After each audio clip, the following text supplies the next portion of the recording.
Hello, everybody. Tony Boccigalupo here. I'm with Peter Riley and Amanda Bender, and we are work at Bantam Tools. Bantam Tools makes desktop CNC machines with professional reliability and precision at an affordable price. And today we are going to be talking about SVG support. This is such an important topic for me personally because it gets to the heart of how these machines are not only able to make really high quality cuts and products, but they're able to do it in a way that's extremely accessible to a wide audience of people, which I'm very passionate about. We're making machining something that can be done by people who are not professional machinists. And it can be done by professional machinists with this machine too. But if you've never done anything in this world before, you can pick up this machine, use our software, and get cutting real fast and make something really beautiful without a lot of skills. And so what we're going to get into today is exactly how that works, some of the nuances of it, and just try to make it as easy as possible for you to open up the box and be able to cut something beautiful using SVGs. So what we're going to do today is I'm going to talk through some of the projects that we have created, some of the nuances of it. We'll walk through it. We'll do a little screen sharing, and then we'll go from there. So to get it started, maybe Pete, Amanda, say a quick hi, remind us who you are, and tell us just a quick thought on SVGs and a little bit of your perspective on it, and how it's been helpful to you in your work. What's up, guys? Amanda here. I run social media for Bantam Tools, in addition to creating a lot of the support guides that you guys are using as you get started with the mill.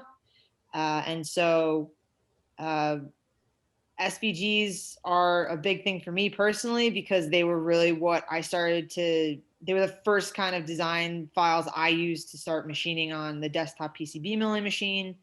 And now with the Bantam Tools desktop CNC milling machine and the latest version of the Bantam Tools software, the built-in SVG support has gotten just that much better.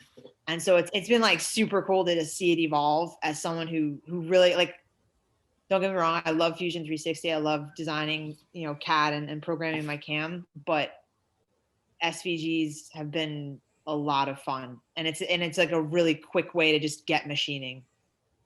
Like I can literally take, like, the design time is significantly less. So I don't want to say that quicker is always better, but like if you're just starting out, it definitely is friendly.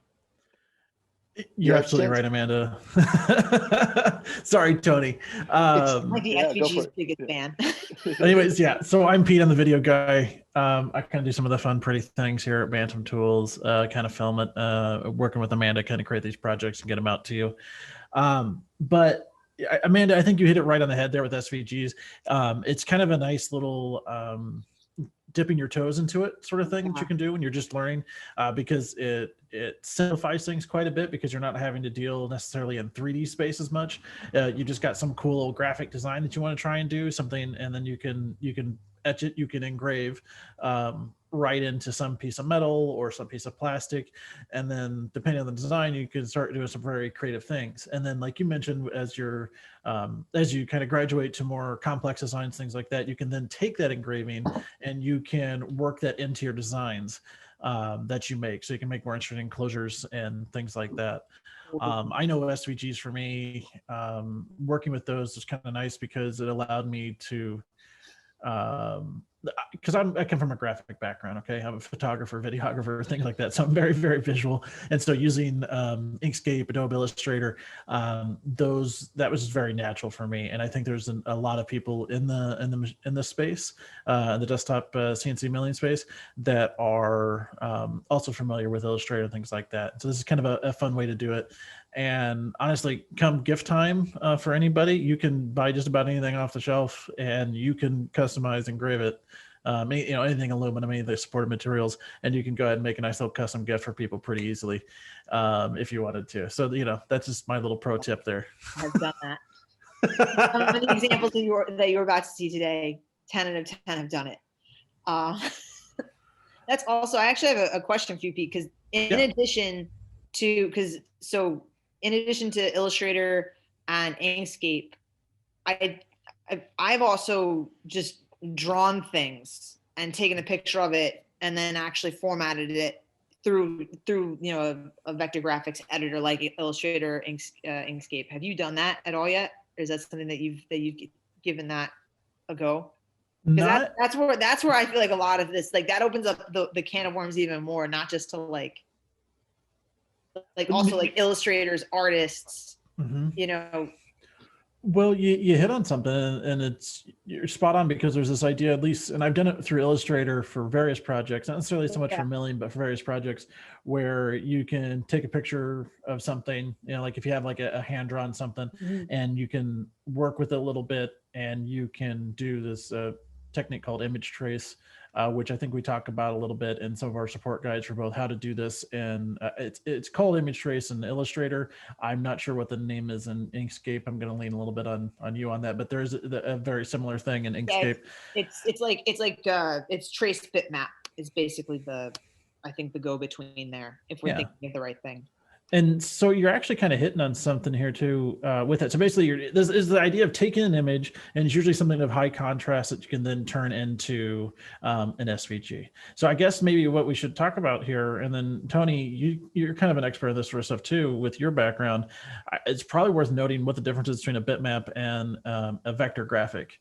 And then I could probably tell you a little bit more as to why that vector graphic is so important when it comes to milling. Yes. Okay, great. So a couple quick comments. First of all, you mentioned being able to customize things for gifts. I don't know how many of you had seen the commercial that Etsy ran this past Christmas time, holiday season, where they just showed people opening gifts, and every gift was personalized. And it just really made this strong case about, for the holidays, like, get your loved one something that's for them and not just another mass-produced thing. And it hit home. And I'm excited for us at some point to really hit the Etsy creators market, because I think there's a lot of people out there who are going to really love this product.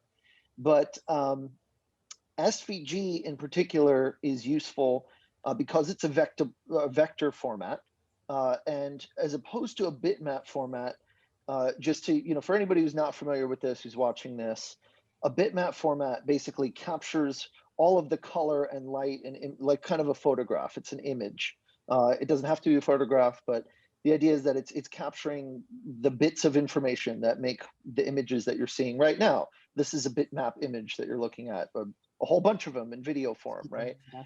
But an SVG and other kind of vector illustrations are ones that are computationally drawn by the computer, using some kind of a series of instructions or even an algorithm.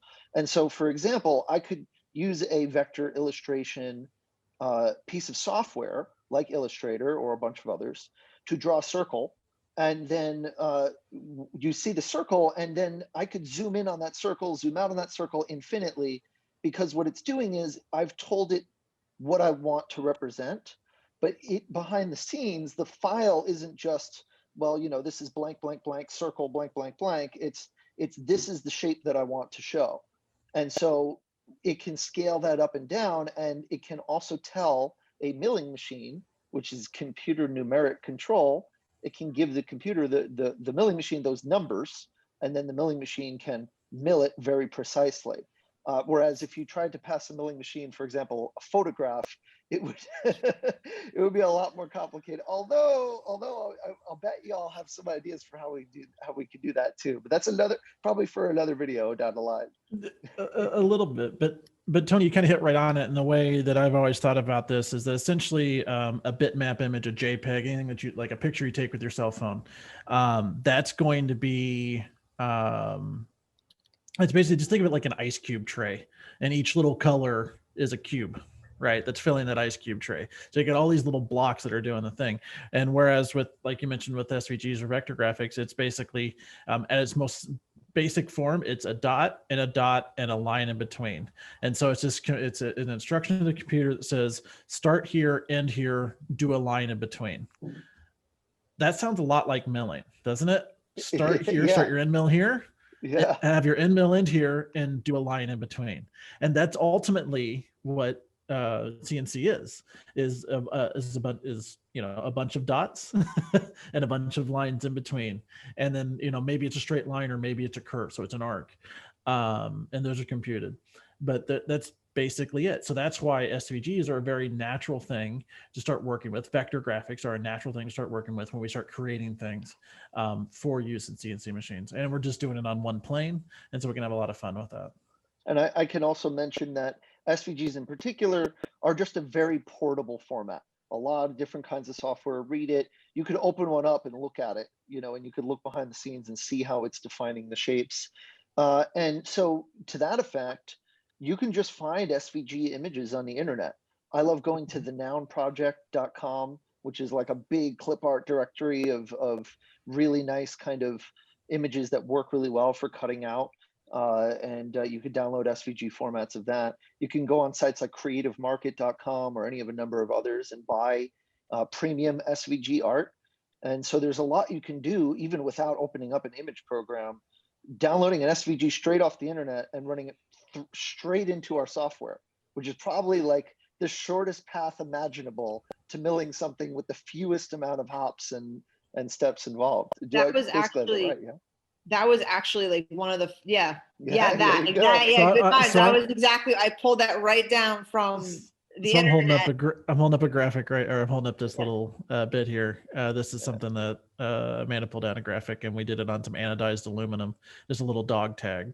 Yep. They're the same sort of things that you would find for your pets, for your dogs or your cats or whatever. Same thing, but yeah. Sorry, focus. It looks great. Here. No, we got it. We saw it. But anyways, go on. You're getting like every shade of blue today, Pete. I just was like to shout that out. This was completely unplanned, I think. I'm jamming to Eiffel 65 right now. I've got my notes down here too. I'm ready to go. Oh my gosh.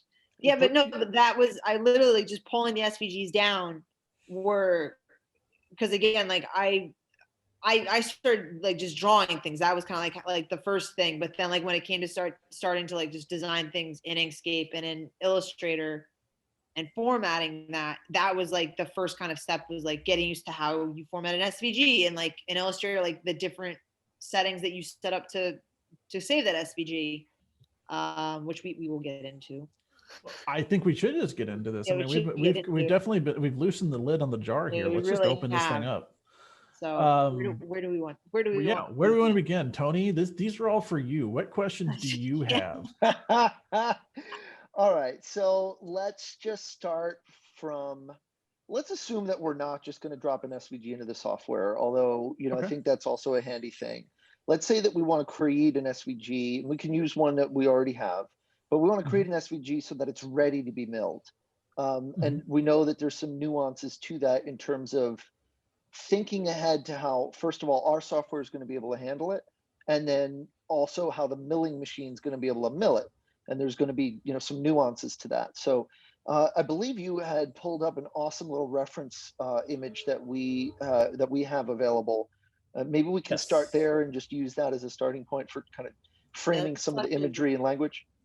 Yeah, let me get that up here. And then Amanda, if you want to kind of talk to it as well a little bit. But sure. And I think because again, what Tony's kind of hitting on is like, how does the Bantam Tools milling machine software interpret SVGs or scaled vector graphics? And as soon as Pete gets this up, I think it'll be easier to kind of just, so that way you guys have a visual reference. There we go. So I'm going to go ahead and here, so you can talk to this, Amanda, and while we're going, I can just kind of point at things as we go. Yeah, totally. That sounds great. I mean, for like very first thing you see, using SVGs, you can mill 2.2D or 2.5D designs. 2.5D is going to kind of be something more like you're putting together, like you mill out the 2D parts and then you put it all together to make a 2.5D object. We'll get to that because we have a great little project. Yeah, it's not flat, but it's almost 3D. Yeah, it's not. Yeah.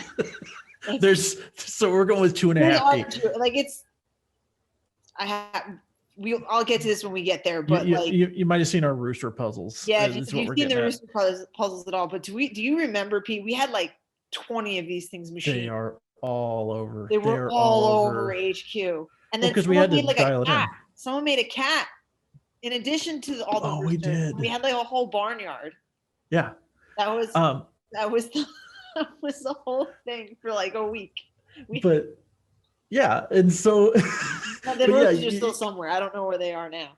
they're around. Yeah, They're around somewhere, I imagine. like on the elaborate game of I Spy in our HQ, spot the 2.5D rooster puzzle. There's about 20 of them at some point. There's at least. But anyways, what we're starting to talk about here is like with our classic SVG support, which is something that we've been able to do with the PCB mill, and then we've carried over into our new version of software with the CNC mill, is this idea that if there's something that's filled, and you have an object, there's a fill. The fill is what gets engraved. That means that's usually the thing on top, and then the black part or the stroke would be the cutout. And so that's just kind of what we're talking about here. So in very basic forms, or in a very basic way, you can say, hey, this we want you to engrave this, so that's the fill, and we want you to cut out, and that uses the stroke to do that. And this is how the Bantam Tool software will interpret these things. So if you say, the rooster, like you said, Pete, is filled in red, the fill, that's what the Bantam Tools software for the classic version will be like, okay, you want me to engrave that? And then a stroke, you want me to mill this whole thing out. So that's just something to keep in mind when you go into your design. And, we'll get down this template. We also get into like stroke widths and stuff like that. And that's another important thing to keep in mind when you're getting into more of the designing aspect of SVGs. So I'm going to go ahead here and I'm going to kick it over, and I'm actually going to show you, I'll show you our software, and kind of, because I've loaded just a basic, is actually the rooster puzzle in. And so let me go ahead and I'll switch over to that here. And then see if we can't, where are we? There we go. Anyways, so what we've got here, this is an example of our rooster puzzle, which had some basic engravings and then had the cutouts. And so when we load up the SVG, it's reading, like I said, the strokes. It's where it's going to do this cutout, and then any of the fills then become engravings, where it would engrave on top. But actually, and so that's kind of what we're talking about when you're talking about cutouts and engravings. And actually, this one we don't actually have any engraving set up on this one, if I recall right. I know the only thing that's being kind of engraved right now would be the eye, and even then that was like a teaching moment in the project. And we can link to this as well. This is on our blog in terms of like how to go back in and how to adjust that eye so that you cut it out. Yeah, I'm kind of going all over the place there. But yeah, so this is the eye part. So it's doing the engraving there. So I just kind of wanted to show that real quick as we're talking about that, and then we'll go back and we'll go ahead and go back to Illustrator, and we can take a look at this thing. Yes. All right. Yeah. So I'm actually really glad that we brought up the rooster puzzle, because this is kind of what this whole template is based on. And if you guys for anyone who's been poking around our support center, if you wanted to also like take a look at this template, you go to our classic and advanced SVG workflows, and you can download a template for either Illustrator or Inkscape, depending on which software you're using. Yeah, it's available in SVG format as well as Illustrator format. So there we go. Yeah, and then but jumping back into this, so breaking this apart, right? Just like you guys saw in the Bantam Tool software, if you go underneath, Pete, where we're talking about fills and strokes, it's like you can export, each of these individual parts as, so for going back to kind of the idea that, well, the eye was engraving, we'd want to export that as actually a stroke, and then you can move that and adjust that into your plan accordingly. Yeah. But with our classic, you'd want to go each of these individual parts of the puzzle. Exactly. So I want to reiterate this idea. So we know that fills are, generally speaking, are going to be engravings, and strokes are going to be cutouts. Well, what happens if you have something inside something, i.e. the eyeball? We want to cut out the middle part. And so traditionally we would have to do this sort of thing, like what Amanda's saying, where we've got the different parts. So if we wanted to cut out the part between the legs, we'd have to do it. We'd have to do our own, we would have to do, we'd have to do a separate little SVG, and we do 3 different SVGs ultimately to get the one thing. But that's where the advanced Right, SVG support, this which is something that we've been working on, kind of comes into play, where we can start doing this thing called color coding, where we can go a little bit farther with it. And this is where, through some some great work by our software team, they've been able to figure out different ways to basically take it to the next level. Where as opposed to working with just strokes and fills, we're going to work with colors to be able to make that happen. Right, and so now with the advanced SVG support, you're still technically working with the idea of fills and strokes in mind. But to your point, Pete, now we're color coding to tell the Bantam Tool software that we want it to tell the Bantam Tools desktop CNC milling machine that we want to cut these fills and strokes in very specific ways. Mm-hmm. And then Amanda, do you have the ruler handy? Maybe I do. If you want to show that, because I think this is a great example. Let me actually load that up. I had the Rooster puzzle loaded up as well. Okay. Up real quick. No, not a problem. And then, so the machinist rule, Tony, I'm not sure if you remember this. This was, and I'm going to try and share this here with you while Amanda's pulling that up. So this was our machinist rule that we did. This is, and Amanda's pulling up the file for it, but basically we're using different colors. We were telling the machine what to do. So in this case, we're using blue for the numbers, and for the markings. And so that way we could do these nice little engravings. And mind you, there is no camera here. This was nothing in Fusion. This is simply done through Illustrator and then our software. And then using green, we're able to create an outer cutout. So it does this little part. So it's going to cut out the ruler itself. And then using the color red, we were able to create that little center hole right there. So that way we would have something to, loop an eye through or loop a string through. I want to say, having done a couple of SVG projects recently, the advanced SVG support just removes a lot of steps from the equation, so you don't have to get creative. I know before I was using advanced SVG support, when I wanted to cut in different ways for the same piece, I ended up drawing something like what you see now on the screen with the machinist rule, but then I ended up having to blow it out into separate images and exporting each one separately, and then telling the Bantam Tools software, different instructions for each image as if they were all separate jobs, just to make the one thing that looks like what you're looking at now. So to be able to just go in there and color code it right away and then just drop it in the software certainly saves a lot of headaches. Yeah, and I mean, and the good thing is though, is that if you are using the classic SVG, like I actually use the classic more than which is very odd. But I actually use for whatever reason, just because I'm like, let's just get going. I usually will just drop in the classic. I'll use the classic support more so than the color coding. Although I've been making some color coded designs lately. But the plan placement probing routines in the Bantam Tools software make using that classic SVG support. There's obviously like a couple more steps, but it still ensures that accuracy, which I appreciate. It makes that so regardless of which one you're working with, there are ways to make sure that your design gets machined the way you want. So I guess kind of what we're dancing around here a little bit, and then the question is, well, which one should I use? I wouldn't answer. Which one do I use? I mean, well, if you're doing well, I think the general rule of thumb is if you're just doing a basic, some sort of pattern on something, you just want to make you want to just kick it up a notch, make things look really classy, like we do in a lot of getting started projects. Yep. The classic SVG support's the way to go, because you can sit there and it'll do the engraving. It's one simple thing. But the moment you want to create something 2.5D, that's where the advanced SVG support comes in, because now we're talking about cutouts, inner cutouts, and types of cuts we can do. And so Amanda's got we're all looking at Amanda's screen right now. She's got the ruler up. And this is an example of what we were doing there. And it's actually a newer version of the file that I showed in that video, and that we've got the blue for engraving. Red would be an inner cutout. And then because that entire square there is green, it's just cutting out that entire square on the outside.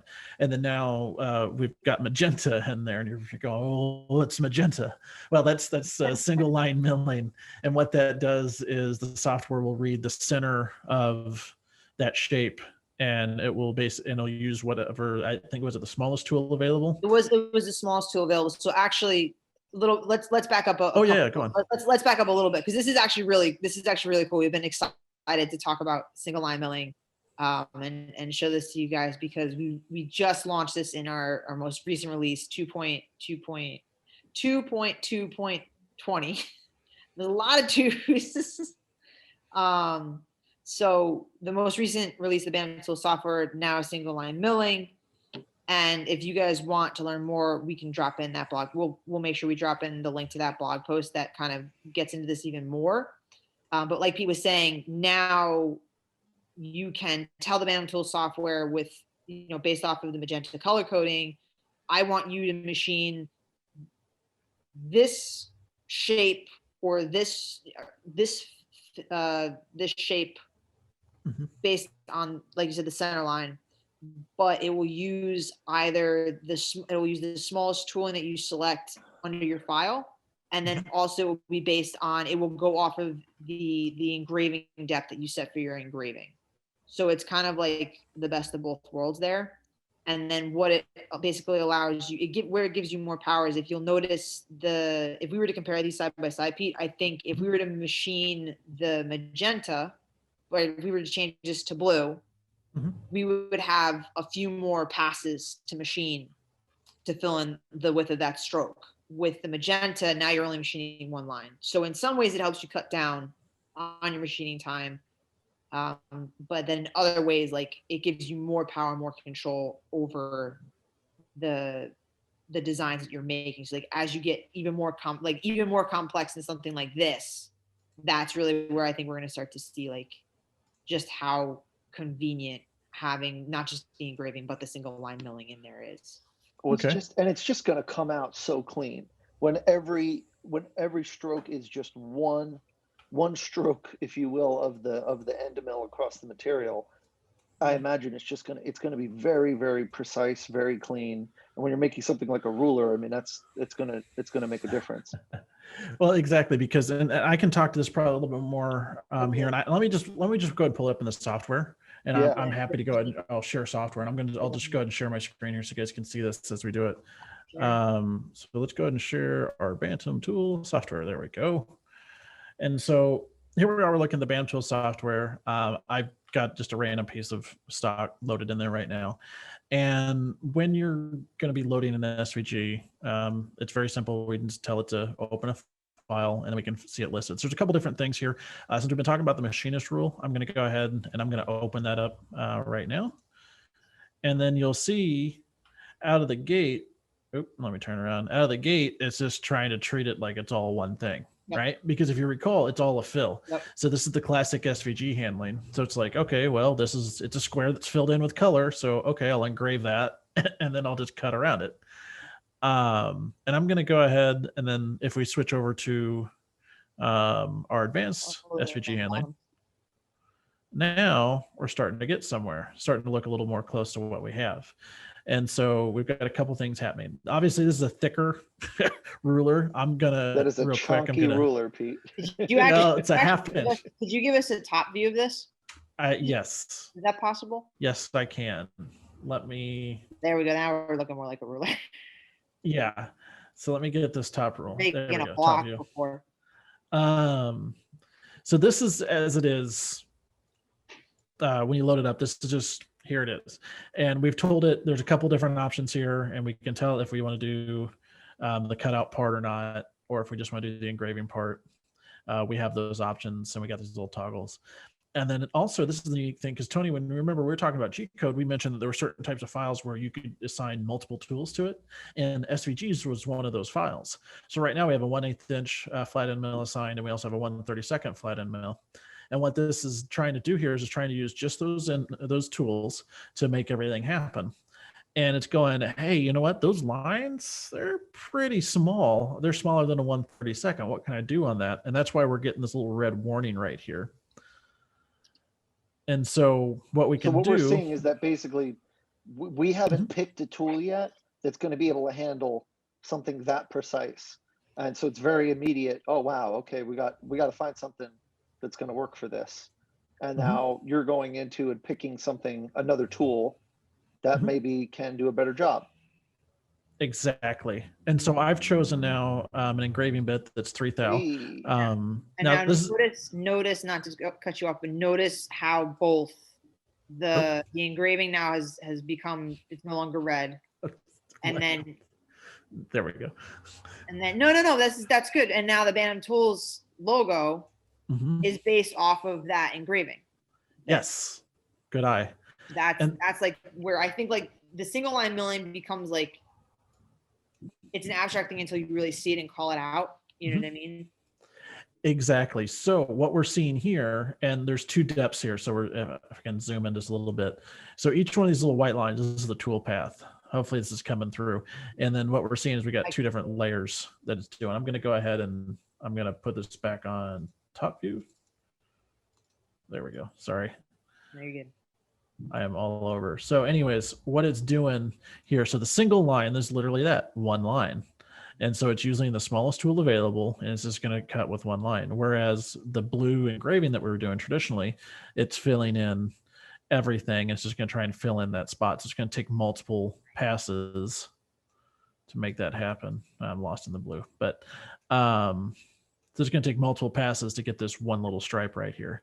So and even that's the difference between the blue and the magenta. Totally. And I think also like if people wanted to, to start to experiment with the color coding, this design file would be a great way to experiment, because you utilize each of the colors.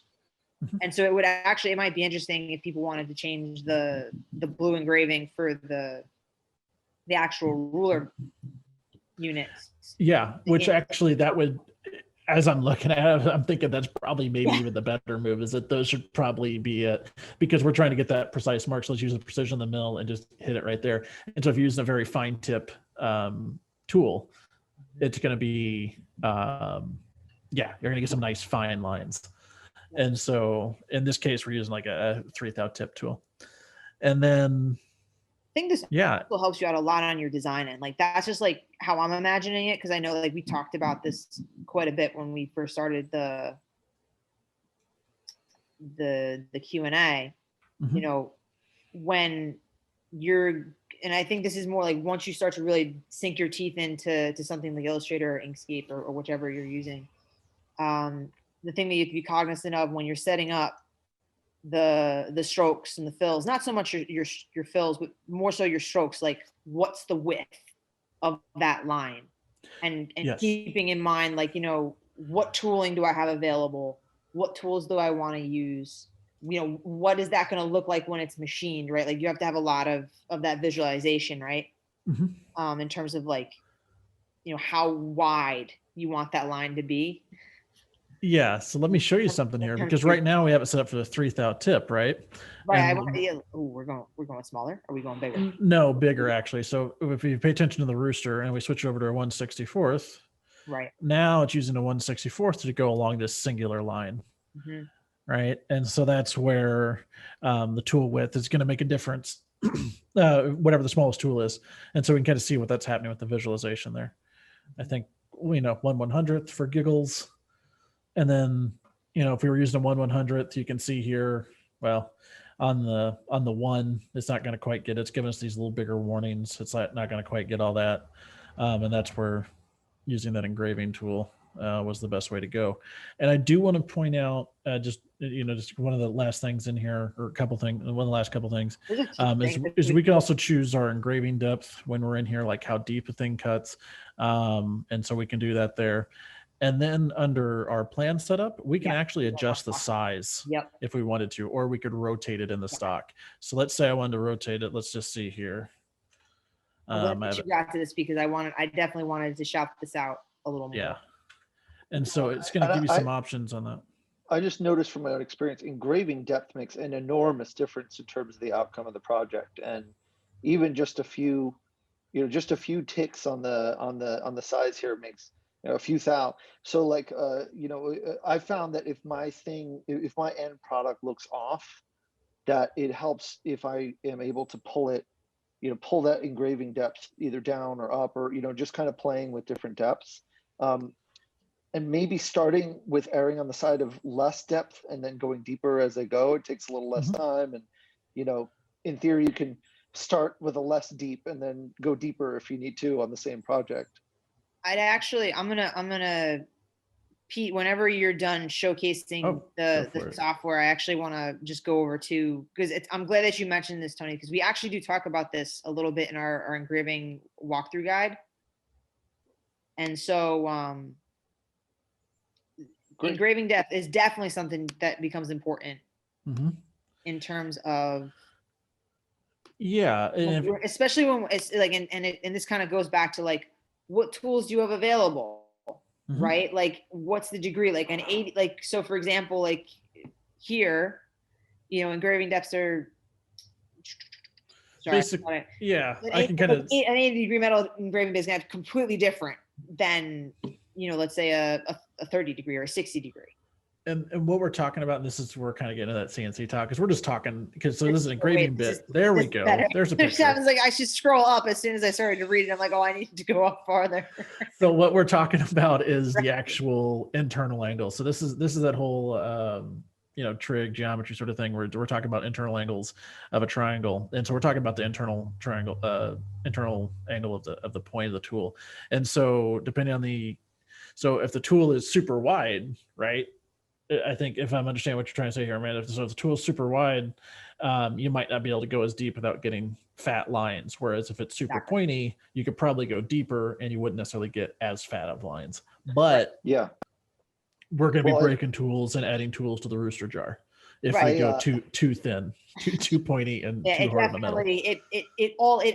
It's one of those things where it's one of the situations where it really depends on the design that you want, you know, the tooling you have on hand, the speeds and feeds that you plug into for that tool in the tool library and our Bantam Tools software.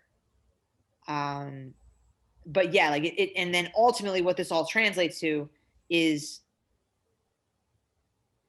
how is it gonna look? And sometimes, and you know, again, like it really often boils down to like, how do you want it to look? And I think that's also like one of the things where, going back to why SVGs I feel are so powerful, is it allows you to quickly understand what that translates to. So like, well, and I'll say just from my own experience, not having understood this when I started doing engraving with SVG, is just how important it is to understand this relationship. Because when I first did a project, I engraved it way deeper than I realized I should have. And so then the end product looked very blobby, because in my illustration, in my Illustrator file, it looked more like a super thin, clean line, like you see in the 0.002 at the top. But then the end product looked a lot more like the thing at the bottom, which was way thicker and fatter. And some of my letters weren't readable and things. And it wasn't, you know, the depth of the cut affects the width of the cut because of that angle of the tool. In particular with the engraving tool, right? It's not a lot of end mills. A lot of the typical end mills are more uniform, but with this, you know, the deeper you cut, the wider it gets. So you just have to kind of be aware of that a little bit. Yeah, we're talking the triangle point. We're talking angle, versus the flat end, because the flat end doesn't matter. It's flat all the way down the cutting with the flute. Totally. Yeah, and so what that looks like, it's kind of like design versus reality, right? Like, and understanding that and doing it just over and over and over again. And sometimes, to your point, Tony, it was trial and error. And then other times, like, you know, when you really start to hit it, when you're like, well, I want this to be a super thin line. I'm going to set the stroke width for, you know, I want to make sure that I can program, you know, 2 thou, right, for my engraving depth. You know, keeping that in mind, you know, this is the width that I want to set that stroke width for in Illustrator or Inkscape. And, you know, even just doing stuff like this on, you know, a piece of scrap stock or whatever, that's like some of the best ways to just learn and understand, like, you know, where you're, you know, how it all translates from design to the Bantam Tools software to how the desktop CNC milling machine is going to machine this. Yeah, it's like cutting hair. Start with small cuts and work your way up. So start with the lower depths and work your way up to thicker depths as you go through. covered a lot. Yeah, we really have. I almost, the only other thing that I think maybe we should hold off for this for maybe another Q&A, but the only other thing would be the tool library. But Yeah, I think that's actually That's a something whole other I thing. want to sink my teeth into a little bit more. I don't know about you guys, because there's a lot of cool stuff going on there. Yeah, because all these things, all those tools I was choosing, like there's ways we can optimize our engravings and how we do things through the custom tool library, which is another powerful tool. I mean, and this is just one of those things here. We're just kind of going off the cuff here, kind of with a bit of a conversation on SVG milling, Tony, to kind of hopefully kind of bring you up to speed and bring other people that are interested in this sort of stuff up to speed. Because let's be honest, Tony, you know a lot more now than when we started doing these little Q&A series, and so so now and I can tell you're kind of dialing back just a little bit from what your knowledge is and trying to ask those questions. But I guess this is kind of the point where as we all go forward and as a community and as a company together, as people have more questions and these sort of things, we're going to hopefully be able to build off those as we continue to do this, these Q&A sessions, and we can maybe go deeper into something if we're seeing these sort of comments. Amanda, you are super engaged in the community. You know what's going on. You're the one that's behind 95% of the stuff coming from the Bantam Tools accounts, right? If not more. I think we're at like 99, which I 99%. I don't know if I should admit that on. I don't know. I should admit that at all, but it's true. Someone like asks a question, I'm like, it's a team thing, and we've all got it. And so to the credit, I do have a very good team behind me. If I ever have questions, I'm really glad that I have people to gut check and brainstorm and hash things out for when we do get those questions where I'm like, I think I know the answer to this question. But my point is, you know the questions and you know that stuff's coming on, and so you're going to be able to keep a lookout at that. And I know Tony's in touch with a lot of folks out there, so yeah, I guess that's really all I got in SVG stuff. I'm just very mindful of the clock, so I don't really want to go any further. Well, it's not even that. I think again, like I think SVGs, it's very much what you see is what you get.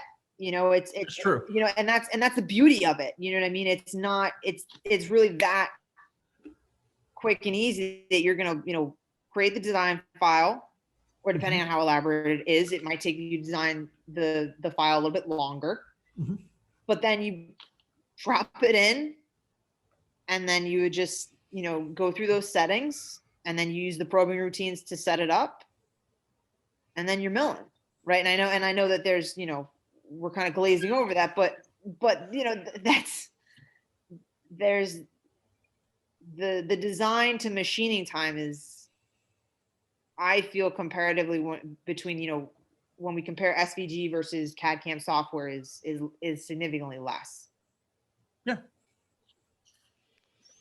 I think this sorry, go ahead, Pete. Oh, I was just going to sum it up, basically just saying, like, yeah, you combine these powerful SVG tools that are built right in, you use them as a way to familiarize yourself with the mill and the software.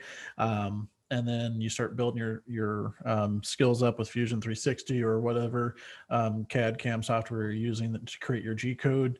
And then once you've got your G code going in, you then go back to some of this other stuff you started with, like, oh yeah, I remember doing SVGs and doing engravings. You throw that in there, and then you're going to be you combine that together and you're doing some really cool stuff, because there are things that we're doing with SVG support that isn't necessarily easy to do in CAD CAM software, but it's very easy to do in ours, and especially with the 3D visualization, where we can see everything that we're doing. What you see is what you get. In the preview area, it gives you that sort of confidence to move forward and create some very unique and elaborate designs. And it's amazing what a simple little bit of engraving or finish, pattern finish, can do on something to take it to that next level and really make it shine. Yeah, no, I totally agree. And I think that's really where the beauty, before we cut it out, that's, to your point, Pete, like the beauty of our Bantam Tool software is you can load the G code, you can load the SVG file. And when you use those in tandem, that's where, like, I think a lot of magic, we start to see a lot of crazy projects, come out of the woodwork, Well, like, and just thinking in terms of the experience from a user perspective, for somebody who's new to machining, we did previous Q&As where we spent a lot of time on Fusion 360. We spent a lot of time learning how to wrangle all the nuances of that software, and then, you know, get it to speak to our software. And, you know, it's a learning curve. It takes time to get the hang of this stuff. There are points where I know I've become just completely flummoxed as to what to do next, because there's some little counterintuitive nuance of the software. Of course, if you hang out with us, watch all of our Q&As, you'll be up to speed on all that.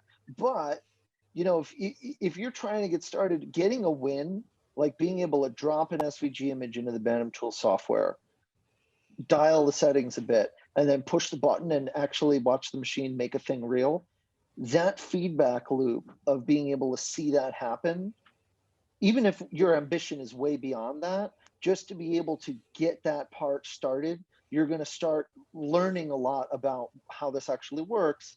And then inevitably you're going to uncover stuff that, you know, that simple SVG support's not going to be able to accommodate. And then that's going to open you up to, okay, now I'm going to, you know, crack open Fusion 360 or some other software and, you know, dig a little deeper into doing some of the more advanced pieces. But in my mind, so much of this comes from my experience with programming too, where sometimes learning a new programming language, you got to learn so much just to be able to get to, you know, the hello world, like demo, you know, and and then with other programming languages or markup languages, you know, you could just open up a notepad file and crank something out and it renders immediately. So being able to lower that barrier just makes it easier for you to experiment and feel like you're getting a handle on it. And that's why I'm a big fan of it. And I think you really do. I think it allows you to continue to learn the fundamentals of CNC machining, even if you're not totally comfortable in CAD CAM just yet. You keep learning that, but you keep practicing like work holding, using the probing routines, you know, using, you know, material and plan placement, like understanding, you know, how this all works together for you to set up your job and then ultimately machine something, right? Like that's incredibly powerful. Which, you know, things like customize heartfelt gifs. Okay. Customize heartfelt gifs. Oh, you know what? Okay, that's a good point. I want to drop this little pro tip before we wrap it up. Just from my own hard experience with this, but like, you know, you saw the machinist rule earlier, it had the Bantam Tools logo and text, and you know, you could imagine, hey, maybe I want to send all my mathematically inclined friends some custom rulers with their names on it. So I want to, you know, go into my vector app and change out that text and drop in some text. I've managed to crash the software a few different ways, and maybe it's just the way I had it set up, but if you have any trouble, it's probably your setup. Convert the text to outlines. Yes, regular text. Yeah. It's going to mess you up. And then some of the shapes too. If you convert them to if you expand them so that it's not like a stroke and a fill, but if it's a full outlines. So just like play around with those settings if you're familiar with them in Illustrator. Just a quick little pro tip if you notice that you're not getting the end result you were expecting. To basically simplify our designs, make it easier on the amount of processing that that everything has to do. So to simplify our designs, and the outlines is something that we, and that's one of those things that we call out and we talk about in our guides. And so I'm glad you're bringing that up, because it is a very important thing. Like, where'd my text go? Convert it to outlines. All the more reason to step through our getting started projects. And Amanda, I do want to highlight something you just mentioned, which is really important, which is that starting with SVG support is kind of like putting training wheels on that side of the process, so that you can really learn a lot of the other things, that you can get really good at machining and CNC milling. So many of the other parts of the tooling and the engraving depth and the material and the placement and all that, and really dial that in without having to become an expert at all the other stuff, so that when you've got all that sorted, now you can dive in, do more advanced design work, and know that you're going to be able to mill it properly. Yep. Build it up, two sides. I like it. All right, y'all. Any final words before we wrap it up here? What was that, Amanda? I was just saying, then you just do bonkers SVG projects. Yeah. Like I've seen some of, like, I'll say, like, some members of our software team, I've seen them do crazy things with SVG. Can we, all right, this is kind of a team brainstorm prompt, but like, I would really love to find, maybe we could compile like the coolest, wildest, most interesting SVG files that could be used for engraving on the machine. Just because I think it could be really fun if you have the right files to just showcase what it can do. I'm going to put that to the community a little bit. Just show us what you got, use those Yeah. hashtags and the ads, and share what you got and what you've done so you can inspire us and inspire others, because creativity does not happen in a vacuum. So Yeah. I think that's kind of where we got to do it. We got to go with it.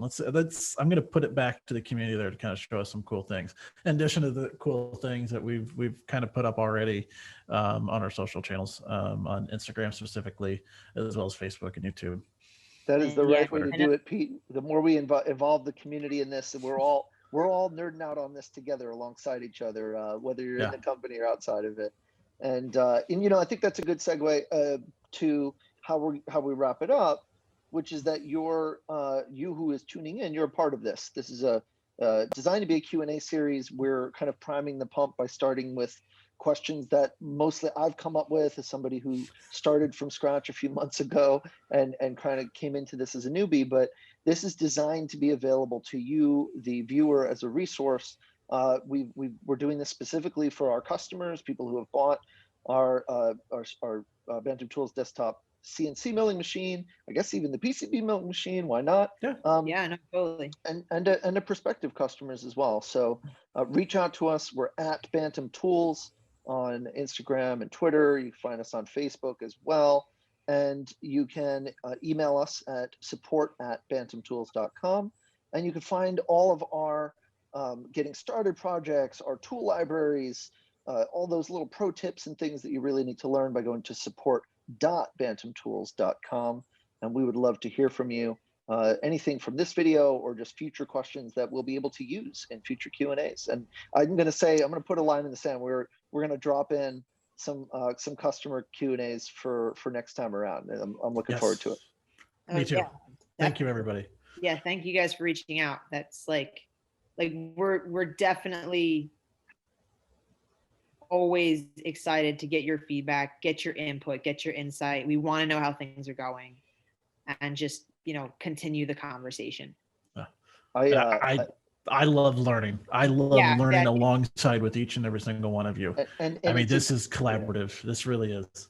It's incredible too how much is going on out there. You know, I emailed every single customer who's received the machine last week and finding out more about what they're doing, what questions they have, you know, for future Q&As. And the stuff people are working on is so cool. People are making custom parts for hot rods and building their own 3D printers. And, you know, it's just incredible what's going on out there. A watchmaker who's making extremely precise, tiny little things. And so a lot of nuance there. And so we're going to have some fun conversations coming up. Stay tuned for more. Just where we all wave at the same time? Yeah. Yeah, I suppose so. Should we go 1, 2, 3? Take care. On 3, after 3. Wait, on 3 or after 3? Before 3? All right. On 2? 1, 2? Dude, I can barely count to 5. All right. On 3. Everyone. On 3. 1, 2, 3. All right, see you guys. Thanks, Later, man. guys. Bye.